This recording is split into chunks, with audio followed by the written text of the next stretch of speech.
Salam alaikum Azzoul Flaoun. Bonsoir. Le 28 octobre 2025, l'Algérie a officiellement célébré le 63e anniversaire de la reprise de la souveraineté nationale sur la radio et la télévision, avec une cérémonie protocolaire réunissant ministres, responsables et professionnels des médias. Cet événement met en avant un récit d'indépendance et de fierté nationale, soulignant l'importance historique de cette date dans la construction d'un service public audiovisuel censé incarner les valeurs de souveraineté et d'unité. Pourtant, cette mise en scène solennelle contraste avec la réalité persistante d'un paysage médiatique encore largement contrôlé et limité.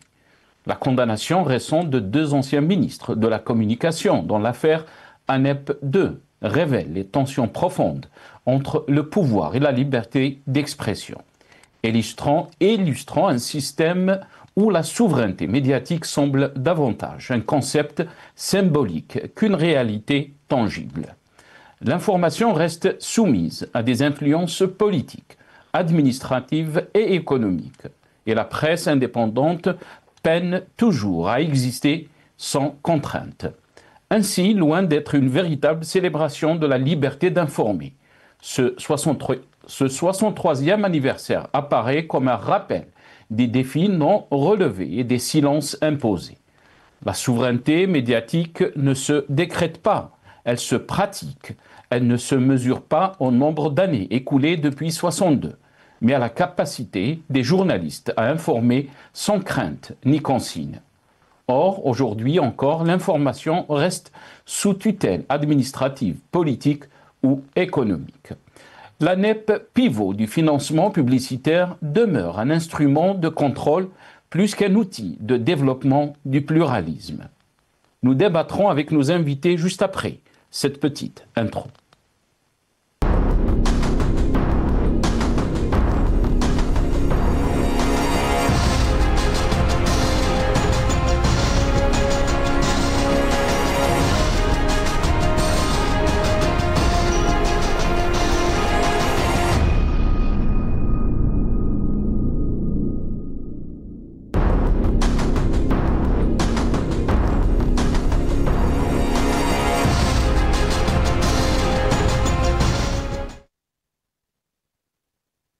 Algérie, deux ex-ministres condamnés le jour du 63e anniversaire médiatique. C'est le titre de notre émission pour ce soir. Et pour en parler, j'ai le plaisir d'accueillir dans cette émission Omar El Mokhtar, militant politique. Il est avec nous depuis Paris, par téléphone. C'est Omar, bonsoir. Merci beaucoup d'avoir accepté l'invitation. Azzoul Fellaka, c'est Omar. C'est moi. Bonsoir Nassar, bonsoir à tes invités et aux auditeurs d'Al-Maghribi. Merci beaucoup, Omar El Mokhtar, d'avoir accepté l'invitation. On aura le plaisir aussi d'accueillir Jamel Gessoum, qui est analyste politique, mais aussi chercheur en sciences sociales. Il sera avec nous depuis Paris via Skype. Rachid Hassani aussi, secrétaire national du RCD, chargé à la communication. Il sera avec nous depuis Alger, par téléphone. Avant de commencer avec vous, Omar El Mokhtar, parce que Rachid Hassani et Jamel Gessoum ne sont pas encore avec nous, espérons qu'ils ne vont pas tarder.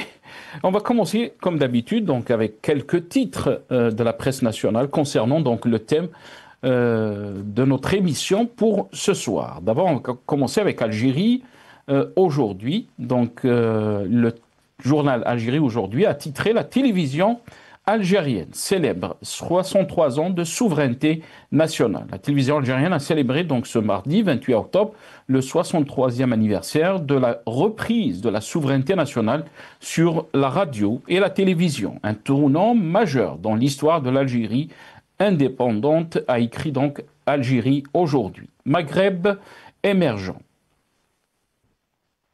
Le 28 octobre, une double date historique entre souveraineté médiatique et renaissance littéraire en Algérie, a titré donc Maghreb émergent. Algérie 360, Scandale, ANEP, deux anciens ministres lourdement condamnés. Le tribunal de Sidi Mohamed a rendu donc son verdict concernant l'affaire ANEP 2. Les deux anciens ministres de la communication, Jamal Kawad et Hamid Green, ont été lourdement condamnés. Idem pour deux cadres de l'Agence nationale de l'édition et de la publicité. En revanche, plusieurs autres accusés ont bénéficié de la relaxe. Donc a écrit Algérie 360. Maghreb émergent. Sur le même titre, procès ANEP 2, les ex-ministres Kawan et Green lourdement condamnés. Attitré donc Maghreb émergent, pardon, et on termine avec le Matin d'Algérie. Le Matin d'Algérie, l'édition algérienne sous le joug de la censure. Coucou et Thafet, édition interdite de Silla.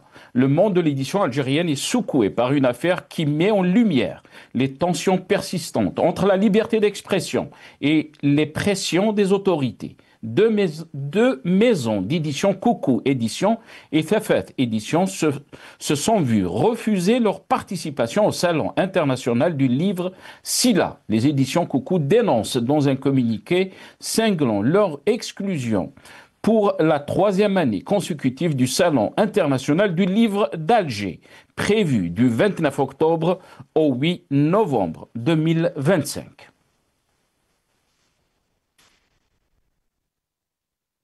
Voilà, donc quelques titres avant de commencer avec notre sujet de l'émission de ce soir. D'abord, on va regarder Soundbite One, nos amis de la régie, la cérémonie, donc les célébrations de 63 ans après, donc concernant la souveraineté sur le NTV. On regarde ces images.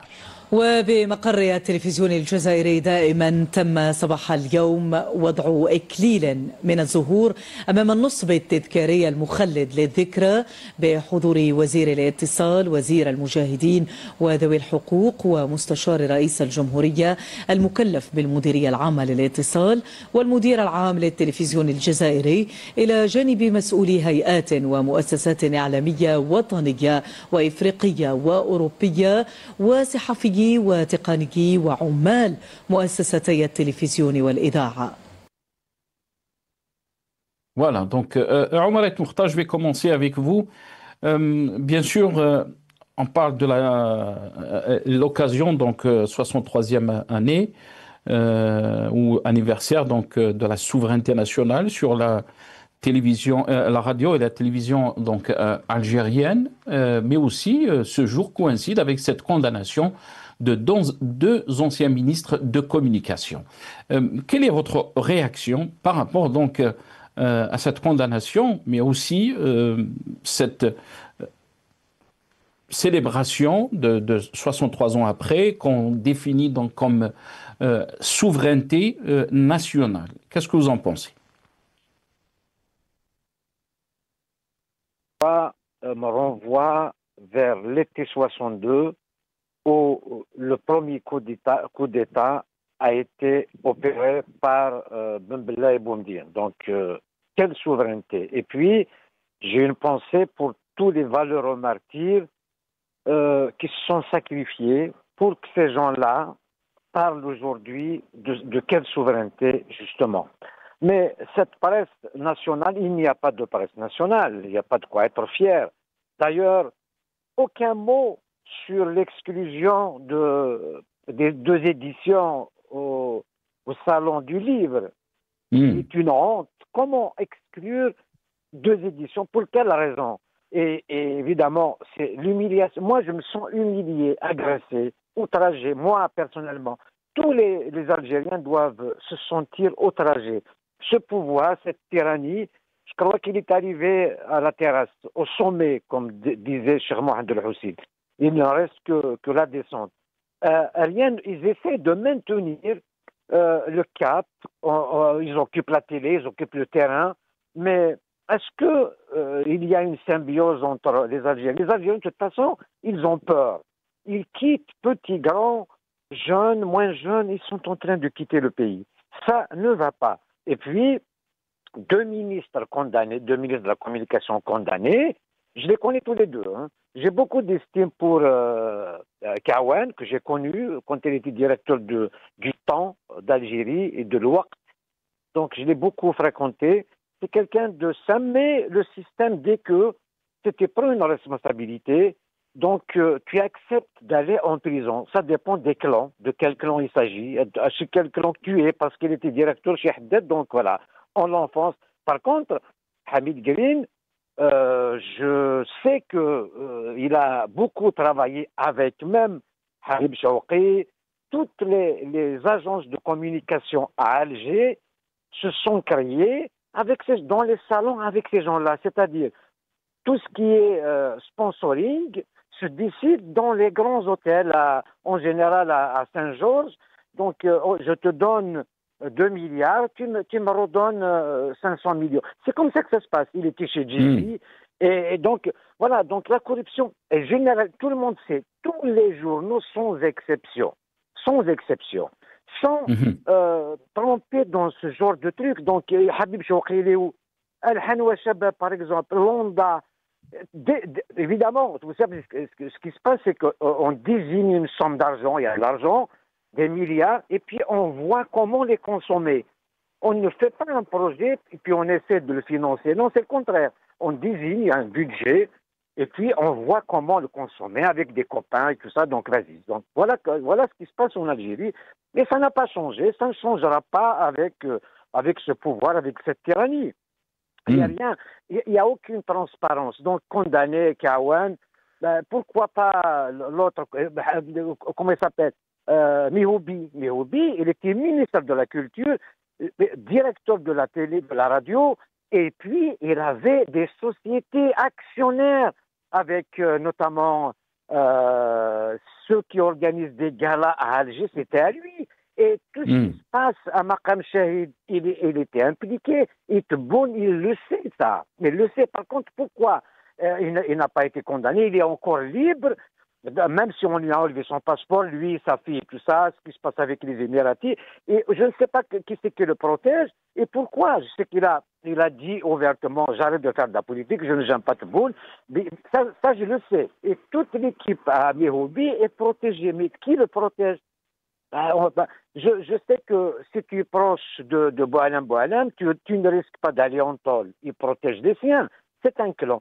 C'est du clanisme. Donc, franchement, me parler de la souveraineté de la télévision, alors qu'une chaîne, enfin, la télévision algérienne, et ses organes, c'est des médias de propagande, d'opinion. Il n'y a ni information, ni rien du tout. L'argent, ce n'est pas un problème pour eux. Et tout ce qui les soutient, c'est comme ça. Donc, ça se passe comme ça. Donc, très condamner un ministre, c'est rien du tout. Omar Mortal, on va revenir sur ce mot de souveraineté qui est fort de sens, bien sûr. Et bien sûr, par rapport à la situation que vous avez décrite de la presse algérienne, la liberté de la presse aussi, qui est remise en question. D'abord, on va écouter les déclarations de Mohamed Baghali, qui est donc le directeur de l'ENTV dans ce passage.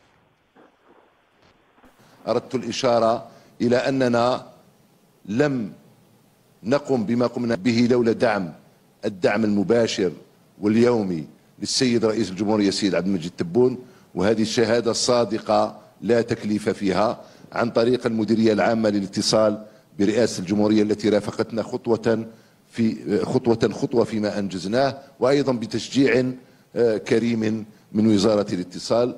أغتنم هذه الفرصة لأرفع القبعة لكل الزميلات والزملاء من إطارات وعمال التلفزيون في كل مواقع العمل. Voilà, on a entendu dans ce passage donc Mohamed Baghali, le directeur de l'ENTV, Omar Mokhtar.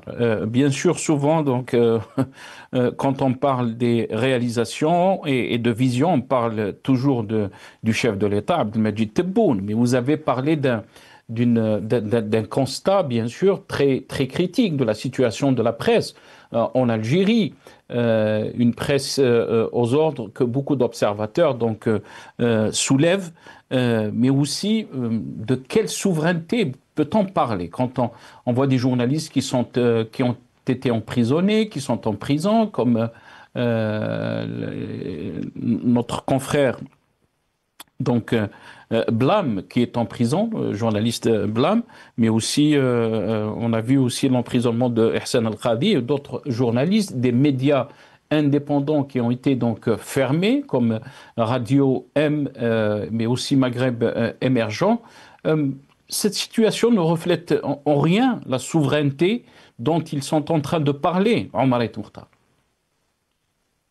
Remercie Tebboune et puis la direction de la communication de la présidence de la République qui est Kamal Sidi Saïd lui-même. Kamal Sidi Saïd avait un journal spécialement pour les sponsoring. Bien sûr qu'il passait par Majid Sidi Saïd pour téléphoner à des sponsors, que ce soit des entreprises privées ou étatiques.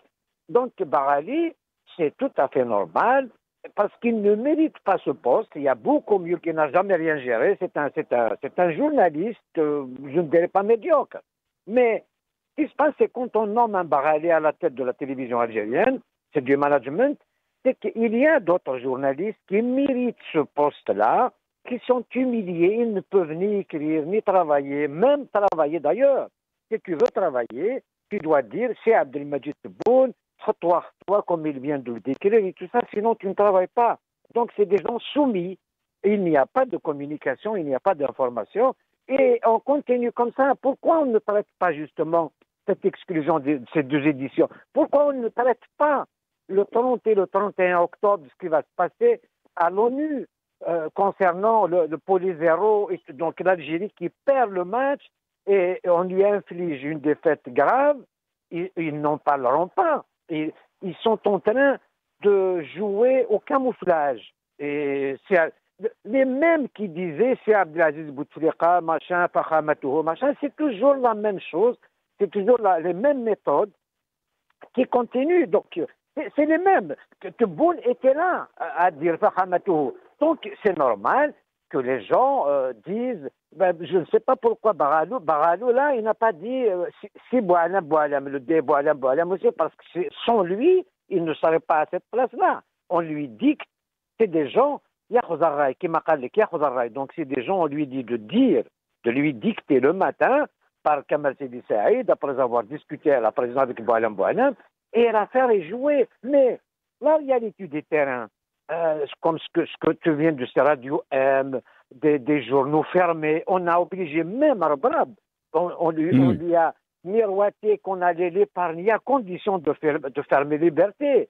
Et les pauvres journalistes n'avaient qu'à se taire, à prendre un peu d'argent et se taire. Donc ces gens-là se retrouvent touchés dans leur amour propre. C'est-à-dire, on les a outragés, humiliés. On n'humilie pas un journaliste, on n'humilie pas un éditeur, on n'humilie pas un écrivain. Non, donc nous sommes dans une véritable tyrannie et c'est eux qui sont en train de le démontrer. Donc, c'est-à-dire, c'est eux qui font la fête, c'est eux qui dansent, c'est eux qui jouent à la musique, et voilà, et le peuple regarde. Est-ce que ça peut continuer comme ça? Parce que la réalité du terrain est autre que ça. Maintenant, on arrive même à parler de déchoir de la nationalité algérienne des Algériens. Donc, voilà. Donc, on va nous déchoir de la nationalité. Enfin, cette nationalité, je pense qu'elle ne reflète pas ce qui est la souveraineté, sinon ce qu'ont fait les valeureux martyrs pour libérer le pays. Moi, je leur dis, on n'a pas encore libéré le pays. Vous êtes morts, mais ça, le pays n'est pas libéré. On n'a rien réussi. On n'a rien fait, on n'a rien réglé depuis 62, l'été 62 jusqu'à demain. On n'a jamais décidé, ni élu un président de la République. C'est toujours imposé. Et là, je crois que le décompte va se faire. On est dans un virage, dans une route glissante, c'est une descente. On ne peut pas la négocier comme ça avec des mensonges. Très bien, reste avec nous, Omar El Mokhtar. Ce que vous avez dit, bien sûr, est très pertinent par rapport donc à cette indépendance et à la liberté. Je pense que Jamel Gessoum est avec nous. Il nous a rejoint. Jamel Gessoum, est-ce que vous êtes... Voilà. Marhaba bik, c'est Jamel. Je rappelle que vous êtes analyste politique, chercheur en sciences sociales, mais aussi spécialiste des médias. Merci beaucoup d'avoir accepté l'invitation. Marhaba bik, c'est Jamel. Merci, Sina Salah. Merci pour l'invitation. Le bonjour à M. Haït Mokhtar, à la régie, au peuple algérien. Et c'est un sujet très, très intéressant que vous abordez ce soir. échange auquel je participe avec plaisir. Merci beaucoup, Jamel Ghessoum. Jamel Ghessoum, bien sûr, on a vu, avant de vous donner la parole, d'abord, on va écouter ou voir cette petite vidéo donc, de l'ENTV concernant donc l'information et le message de vérité d'après l'ENTV et de nationalisme. On regarde. يظل التلفزيون الجزائري رمزا تاريخيا في الإعلام الوطني، صوت الجزائر الصادق وصورتها التي لا يشوبها زيغ الرؤى ولا تبدل المواقف، يدافع عن السيادة بوعي ومسؤولية، ومؤسسة تسير بثقة في زمن التحول، تؤمن بأن الإعلام رسالة نبيلة تبنى على الصدق والجمال والالتزام بخدمة الجزائر والجزائريين.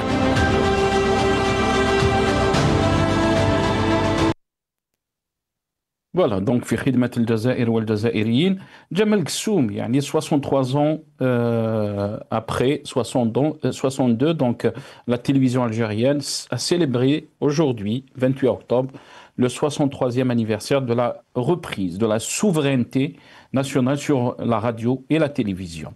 D'après vous, que signifie exactement donc la souveraineté médiatique pour l'Algérie aujourd'hui, mais aussi qui coïncide avec cette condamnation donc de deux ministres. Aujourd'hui, 28 octobre 2025, le tribunal de Sidi Mohamed à Alger a condamné plusieurs responsables impliqués dans une affaire de corruption liée à l'Agence nationale d'édition et de publicité ANEP. Parmi eux, les anciens ministres de la communication Jamel Kaouani et Hamid Green, ainsi que l'ex-PDG de l'ANEP Amin Chikr. Quelle est votre réaction? Tout d'abord, ma réaction sur le reportage que vous venez de diffuser, oui, les médias, enfin l'indépendance algérienne va aussi avec l'indépendance des médias, et de ce point de vue, et sur la question historique, bien évidemment que la souveraineté en matière de communication est absolument capitale. Après avoir dit cela, parce que la souveraineté ne veut pas dire forcément de faire bon escient, bon usage des médias. Les années phares des médias algériens, c'était les années 60, 70 jusqu'aux années 80, voire pratiquement 90. De ce point de vue, et sur la question historique, je souscris complètement à ce qui a été dit dans ce reportage. Maintenant, l'usage qui en est fait. On peut faire ce que l'on veut chez soi, cela ne veut pas dire que l'on fait bien par ailleurs. Et donc, de ce point de vue, j'analyserai d'abord les deux spectres, la question des médias et la question de la NEP qui est tout à fait prégnante dans la gestion des médias. Tout d'abord, les médias en Algérie sont assez renfermés sur eux-mêmes, ils n'ont pas de lien avec l'extérieur. La preuve en est, c'est que j'aimerais que l'on me nomme un seul correspondant à l'étranger de tous les médias algériens, télévision et radio comprises. Il n'y a pas un seul correspondant à l'étranger. C'est vous dire à quel point les médias algériens sont renfermés sur eux-mêmes. Et donc, c'est une soupe intérieure qui est faite avec du réchauffé constamment. Réchauffer la soupe, en gros, c'est à peu près ça. L'exemple le plus je dirais, prégnant et le plus évocateur dans cette question, c'est, et je le dis, je le répète, c'est All 24 News, chaîne soi-disant, une chaîne d'information internationale qui n'a pas un seul correspondant à l'étranger, quand France 24 en a 198 avec 193 pays reconnus à l'ONU, elle couvre tous les pays du monde et elle en a 5 en plus. All 24 News, et si on remet tout ensemble, toutes les radios et les télévisions, il n'y a pas un seul correspondant.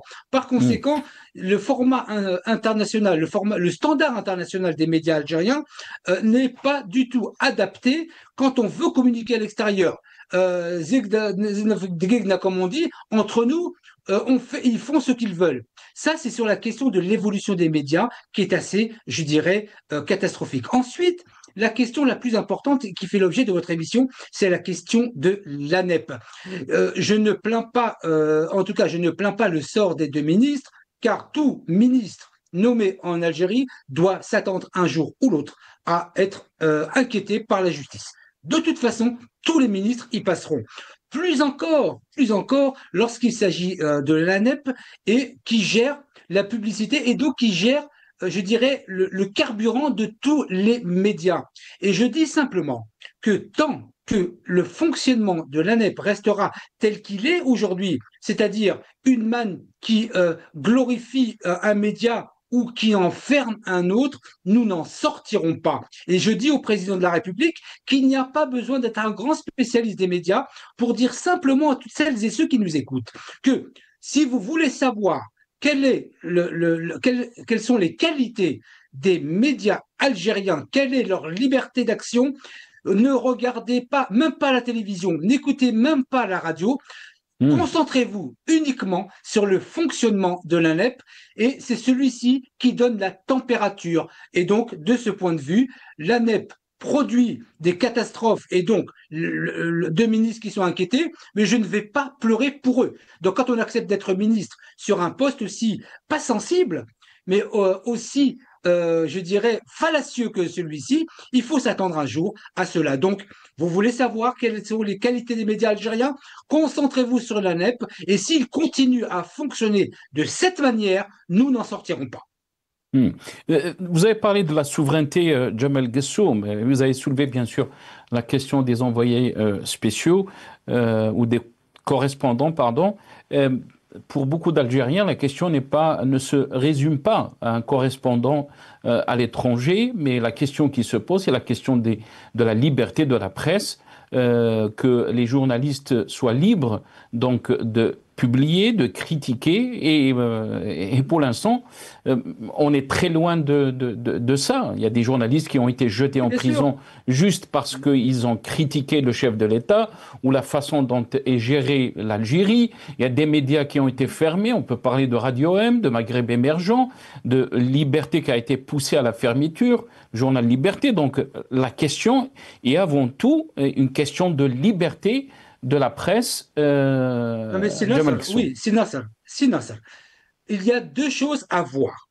La question des correspondants, si elle n'est pas importante dans le fond, c'est un indicateur parmi tant d'autres qui donne l'importance des médias ou l'importance que les autorités algériennes donnent aux médias. Donc c'est un indicateur. Ça n'est pas autre chose qu'un indicateur pour dire que il n'attache pas d'importance aux médias ni à la qualité de formation des journalistes, puisqu'il n'y a pas un seul correspondant. Donc ça reste un indicateur.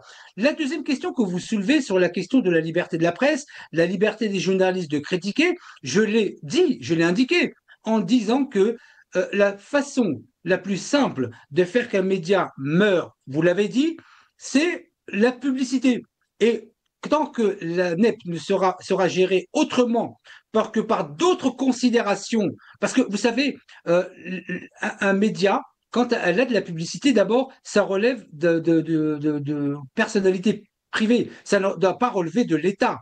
Ça doit, je dirais que les références pour donner de la publicité aux médias, c'est leur taux d'écoute, ce sont des statistiques qui montrent qu'un produit peut être connu par un plus grand nombre de personnes. En Algérie, ça n'est pas là ça. Ça n'est pas ça du tout. Vous avez même des journaux qui ont des publicités qui ne sont jamais parues. Donc, je redis et je répète, sinon ça. La question des correspondants est un indicateur d'importance pour les autorités. Comme il y a zéro correspondant, c'est zéro. Mais sur la liberté de la presse, c'est très simple. Et moi, je mets l'accent un peu sur la souveraineté, Jamal Gessoum. Peut-on parler de souveraineté médiatique lorsque la majorité des médias, vous l'avez dit, publics restent sous tutelle politique? Oui, mais ça, je l'ai évoqué aussi. J'ai bien dit que la question de la souveraineté et de la qualité de la télévision et des médias algériens, c'était les années 60, 70, 80. Mais ensuite, ça n'était plus de la même manière. En 60, 70, 80, même 90, et même pendant la décennie noire, il y avait une liberté de la presse en Algérie. C'est ensuite qu'elle a été muselée par la création de cet outil qui est l'ANEP, pour faire que une télévision meure ou une télévision naît, voyez-vous. Donc, la question de la liberté de la presse, en Algérie, elle est gérée uniquement par un seul critère, c'est la publicité, qui devrait relever d'un organisme privé pragmatique. Et donc, je dis bien que la souveraineté algérienne sur la question des médias, elle a été très importante au lendemain de l'indépendance de l'Algérie. Ensuite, je disais aussi dans mon propos liminaire, je vous demande de l'entendre, Sinasr, c'est que la souveraineté, c'est d'avoir la liberté de faire ce que l'on veut chez soi. Et ce que j'ai précisé tout à l'heure, c'est que la liberté chez soi, ensuite la question est de savoir qu'est-ce qu'on fait de cette liberté de faire par les autorités algériennes. Je dis que tant que l'ANEP sera un outil qui servira à faire naître ou à faire mourir des médias, nous n'en sortirons pas. Donc, la liberté de la presse en Algérie n'existe pas. Elle n'existe pas depuis plus de 20 à 30 ans. Et si ça continue de cette manière-là, eh bien, les autorités algériennes et le président de la République en particulier favorisera d'autres personnes qui vont s'exprimer sans cadre juridique à l'étranger. Et donc, c'est non seulement enfreindre le principe de la liberté de la presse, mais c'est encore pire que ça, c'est se créer des ennemis qui légitiment leur position à l'étranger parce qu'ils ne peuvent pas le faire en Algérie. Très bien, restez avec nous, Jamel Ghessoum. Omar El Mokhtar, je reviens à vous. Bien sûr, c'est cette condamnation de deux anciens ministres donc, de communication. Est-ce que vous pensez que le procès de l'ANEP et la condamnation de deux anciens ministres renforcent-ils ou affaiblissent la crédibilité des médias publics en Algérie? Alors, déjà, on parle de corruption, c'est-à-dire de l'argent de l'ANEP. On condamne les ministres de la communication. Bien sûr, c'est le ministère de tutelle, la communication.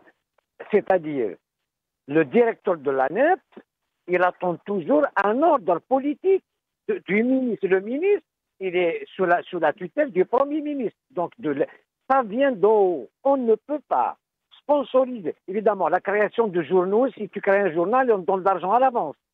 Si tu dis oui, si tu fais la campagne électorale, la production cinématographique, vous avez le ministère de la Communication et le ministère de la Culture. Tout l'argent qui sort en matière de production cinématographique, tout ce qui est journaux électroniques ou physiques, tout ce que tu veux, ça vient de là-bas. Par exemple, Al-Hanwa Shabab, c'est une grande émission. Toute l'année, ça travaille dans toutes les wilayas. Mais l'argent qu'ils utilisent, bien sûr, alors Al-Hanwa Shabab, qui l'a créé, c'est Habib Chawqi, qui était ministre. Donc c'est le ministre, évidemment, il a des prête-noms. C'est Amr Bahloul qui est toujours là. Amr Bahloul, qu'est-ce qu'il a fait? Il était lié avec Hamid Green pour la production cinématographique. Et il a fait la campagne de Bouteflika, toujours, bien évidemment. Il a fait la campagne de Tebboune. On lui a promis de reprendre Al-Hanwa Shabab, il a repris. Mais avec l'argent de l'ONDA et l'argent de l'ANEP. Donc, condamner ces ministres, ça ne sert absolument à rien. Ça ne parle pas du tout de la souveraineté de la presse. Nous avons une presse de propagande, d'opinion, en fait, qui glorifie l'Injazat Raïs Tebboune, alors que rien du tout. Par contre, il y a tout sauf la vérité, sauf l'information. On n'est pas, c'est pour ça qu'on est informé. Deux, trois journalistes comme le Magharibiya et tout ça informent beaucoup mieux parce qu'on essaye de de refléter la réalité. Donc en Algérie, un journal, aucun Algérien ne croit ni la télévision algérienne. D'ailleurs, il y a un dicton, comme dit le journal de 20 heures, c'est-à-dire quand tu dis du mensonge, on va te dire, toi tu regardes le journal de 20 heures, tout est beau, tout est très bien, Tebboune est très bien, c'est le Kouazariba, la troisième puissance mondiale. Voilà, donc c'est comme ça, on avance très bien. Donc, et puis, vous avez parlé de Alger 24. Alger 24, c'est le concours à qui insulte le plus le Maroc. C'est toute la journée des émissions de marocophobie. C'est incroyable. Comment accepter cela? C'est indigne. Moi, j'ai honte. C'est comme si je suis touché dans mon amour propre. Je regarde la presse nationale avec l'argent public. On dit des mensonges à longueur de journée. On prend les enfants du bon Dieu pour des canards sauvages. C'est tout. Donc, c'est triste pour ce pays. Et puis, on n'avance pas avec les mensonges. On n'avance pas avec de fausses déclarations. Il faut se remettre en question, en cause. Il faut un débat contradictoire. Ce n'est pas ce qui se passe et c'est pas de Omar Aït Mokhtar, vous avez parlé donc de Hamid Green. On va l'écouter dans cette petite vidéo. C'est une ancienne déclaration, bien sûr, il avait critiqué donc la chaîne Al Magharibi. On l'écoute.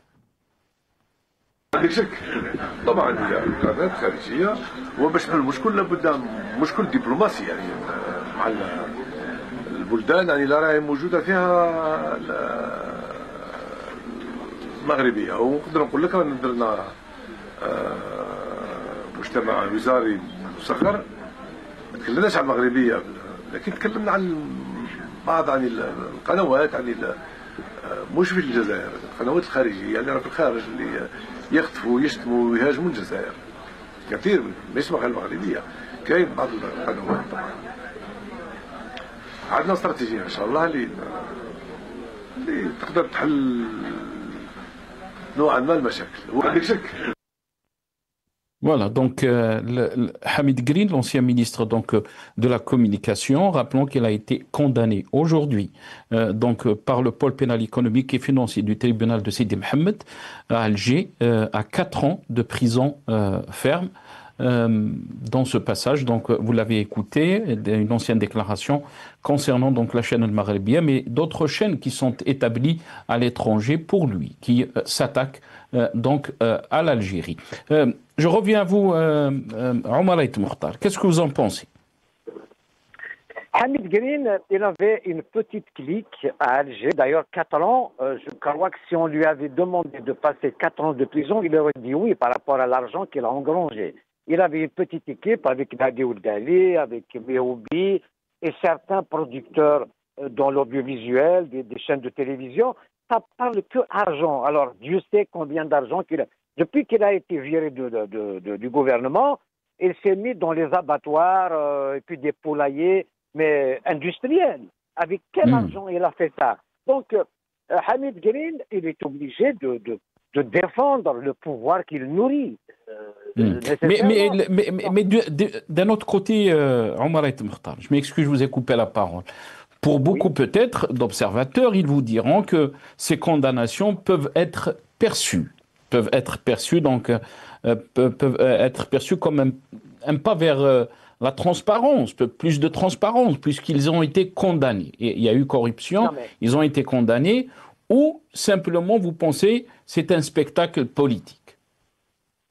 C'est de la politique spectacle, c'est de la poudre aux yeux, parce que sur la place d'Alger, ne pas condamner Hamid Green, ce n'est pas normal, ça ne passe pas. C'est comme l'a dit Ouldali, un jour ils vont l'appeler parce que ce n'est pas normal qu'on parle de Khalid Toumi, qu'on parle de l'argent, de la culture, des festivals et tout ça, on ne le cite pas. Oui, il peut brosser un peu, mais après, l'entourage de Tebboune va se dire quand même, tout le monde sait, on va lui mettre à 3 ans, il va passer 6 mois et puis il va sortir. Voilà, c'est comme ça que ça se passe.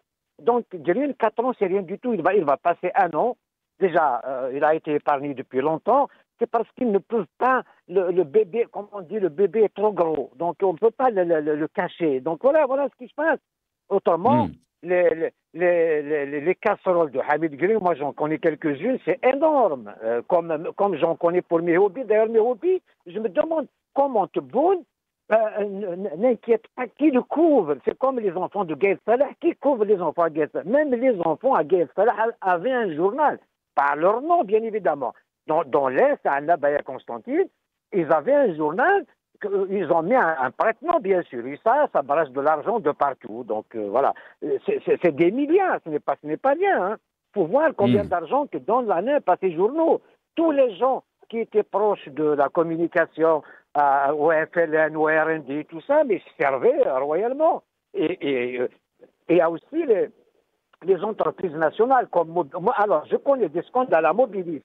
Donc, l'actuel, par exemple, l'ancien PDG qui était Dama et l'actuel directeur de Condor, qui est Mohamed Salah Daas, alors, il y a des trous, ils ont même financé à l'étranger, en dollars. Donc, la communication, tu sais qu'on achète beaucoup de choses dans la communication pour l'entreprise Mobilis. aux États-Unis et machin. Dieu sait combien de millions de dollars qui sont partis en fumée. Ils sont protégés, tout simplement, parce qu'ils sont au RND, ils applaudissent le deuxième mandat de Tebboune, et puis ils tissent des liens avec les enfants à Tebboune. C'est comme Mohamed Salah Daas de Condor, et il est toujours avec Khaled Tebboune. C'est normal qu'il soit épargné, on ne peut pas l'arrêter. Mais à Alger, on sait, ces vérités, on les connaît. D'ailleurs, je suis en train d'écrire rapidement, vous allez voir un petit livre qui va sortir sur ces tracas. Vous allez être étonné. Et je ne dis que la vérité et je n'ai pas peur de la dire. Je cherche la vérité et j'ai le courage de la dire. Voilà. Autrement, condamner Hamid Guène à 4 ans, c'est de la foutaise, c'est de n'importe quoi. Très bien. Restez avec nous, Omar et Oukhtar. Rappelons qu'il n'y a pas que Hamid Green, donc l'ancien ministre de Communication, un autre ancien ministre de Communication aussi, Jamal Kaouane, et l'ex-PDG de la NEP, Amin Chikr, qui ont donc écopé de 8 ans de prison ferme chacun. Jamal Ksoum, d'après vous, qu'est-ce qui manque à cette souveraineté médiatique? Vous avez rappelé la situation que vit donc ce domaine, et bien sûr il y a beaucoup de censure et une presse, on peut dire une presse qui est une presse aux ordres. Qu'est-ce qui manque d'après vous pour parler de la souveraineté médiatique, une vraie souveraineté médiatique en Algérie? Tout d'abord, je voudrais quand même revenir sur quelques propos tenus par M. Aït Mortal que je salue. C'est que je peux tout à fait comprendre sa position pro-État marocain. Je laisse le peuple de côté parce que moi, je n'ai pas cité ni un pays et ni même une personne dans tout ce que vous venez de dire au niveau... C'est Jamal, je ne pense pas que Omar Aït Mortal est pro-marocain. Je ne pense pas. Je ne vois pas. On parle de l'Algérie. Oui, mais on parle de l'Algérie. Et M. Aït Mortal dit ils sont constamment contre le Maroc. Moi, je n'ai parlé ni d'un pays autre que l'Algérie et je n'ai parlé que d'un point de vue général. Donc, moi, ce qui m'intéresse, c'est la question algérienne, ça c'est la première des choses. Et secondement, je ne suis pas dans l'anecdotisme. Vous savez, les anecdotes, Monsieur Grill, Monsieur Untel, Monsieur de mobilisme, Monsieur Attel. Moi, je préfère compter une histoire réelle plutôt que d'être dans l'anecdote. Donc, je dis que pour rehausser le débat et pour répondre à vos questions, je souhaite simplement rehausser le débat et parler sur comment faire évoluer les choses sans tomber dans les petites histoires que sont les anecdotes. Et donc, c'est un système auquel nous faisons face. C'est un système de gouvernance des médias. C'est un système qui, à travers une seule institution, la NEP, muselle l'ensemble des médias. Et de ce point de vue, il ne m'intéresse pas, moi, de savoir ou de chercher à savoir qui couvre M. Green. Moi, je ne suis pas dans l'anecdote. Je suis simplement dans l'analyse politique des faits.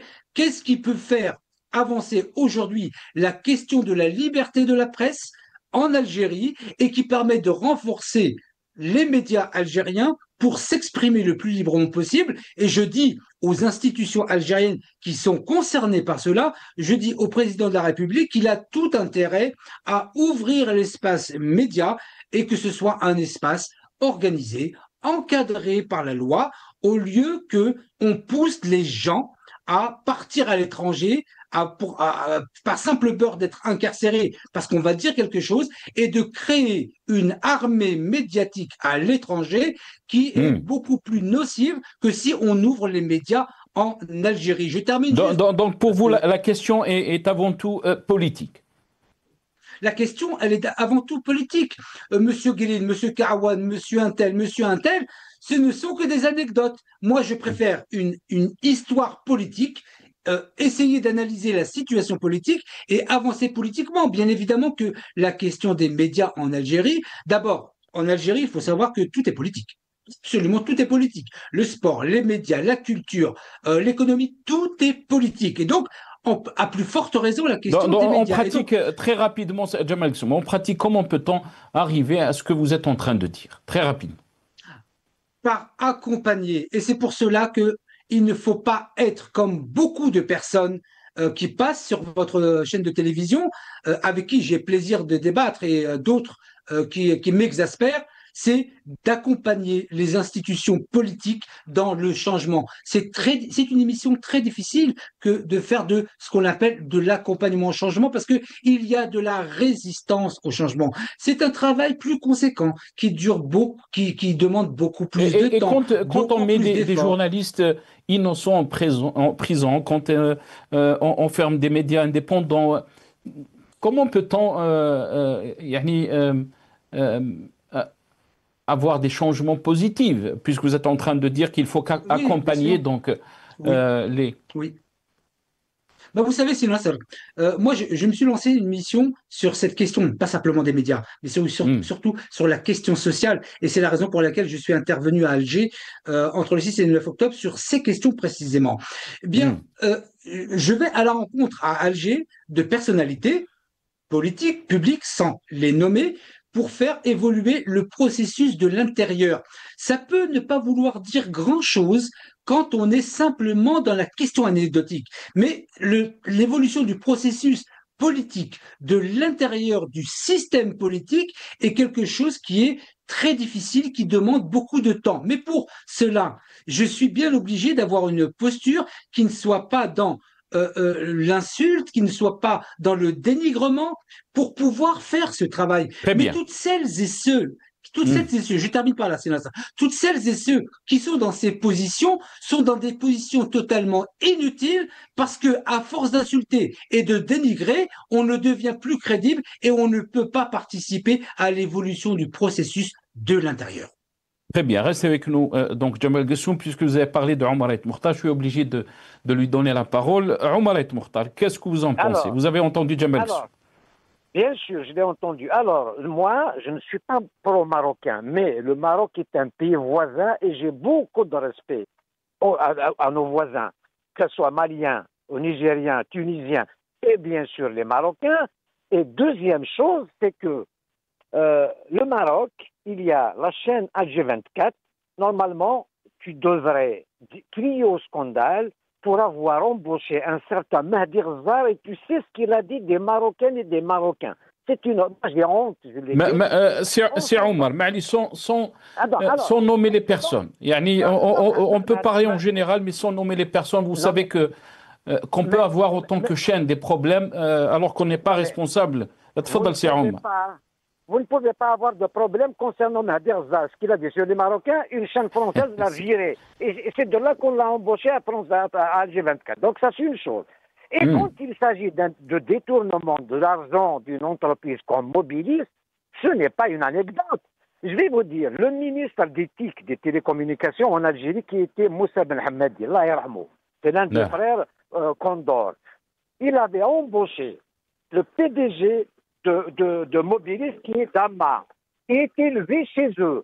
Et il lui a collé Mohamed Salah Daas, qui est aujourd'hui PDG de Condor. L'argent qui est pas... Moi, j'ai une étude, j'ai une investigation grave que j'ai remise à Babjdid. Ils sont épargnés. Pourquoi? Si tu regardes la compagnie de Tebboune, ils sont les premiers à la faire. Bien sûr qu'ils ont cotisé chez Boualem, ils ont cotisé au CREA, l'organisation patronale créée par Boualem. Donc tout est lié, tout est corrompu. Je mesure mes mots. Et celui qui veut m'attaquer en justice, il vient. Moi, j'ai des dossiers. S'il veut les voir, s'il veut les voir, je lui montre. Donc ce n'est pas des anecdotes. Et c'est des exemples, et c'est des faits, c'est des preuves. Donc, c'est beaucoup de temps que j'ai dépensé à Alger pour voir. J'ai fait mon investigation et je connais du monde et je connais tout ce monde-là. Mais quand il dit, très rapidement, Omar El Mokhtar, quand il dit, Jamal Gessoum, qu'il faut accompagner et qu'il faut essayer de faire un changement de l'intérieur du système, qu'on ne peut pas être dans l'insulte, qu'est-ce que vous en pensez? Mais écoutez, le système de Tebboune est arrivé au sommet comme dit Cheikh Mohamed El Hussein et reste la descente. Moi, ce que je vois en Algérie, il est temps. Si on veut sauver ce pays qu'on aime, il faut une transition. Donc, il faut donner la parole à tout le monde. Une transition, ça passe par une présidence collégiale 1 an à 2 ans, je vois aujourd'hui, j'ai fait un commentaire, on parle de l'Ujna al-Mustaqilla al-Intikhabat. Les derniers chiffres de la présidentielle, on ne les a pas, les Algériens n'ont pas les chiffres. Les 3 candidats ont déposé plainte, une fois 5 millions, une fois 11 millions. De quelle élection tu parles? Les Algériens ne croient plus à ces élections, donc Tebboune n'est pas élu. Merci. La première fois, j'ai tout fait pour qu'il y ait quelqu'un à Al-Mouradia. Merci beaucoup, Omar Ait Mokhtar. On est arrivé à la fin de cette émission. Merci à mes invités, Jamal Ghassoum, chercheur en sciences sociales, expert des médias. Il était avec nous depuis Paris via Skype. Merci à vous, Jamal Ghassoum. Merci à Omar Ait Mokhtar, militant politique. Il était avec nous depuis Paris par téléphone. On s'excuse, on n'a pas pu avoir Rachid Hassani qui était prévu dans cette émission, secrétaire national du RCD chargé à la communication. Merci à vous, chers téléspectateurs, d'avoir suivi cette émission. Ya'takoum saha wa bqaw ala khair.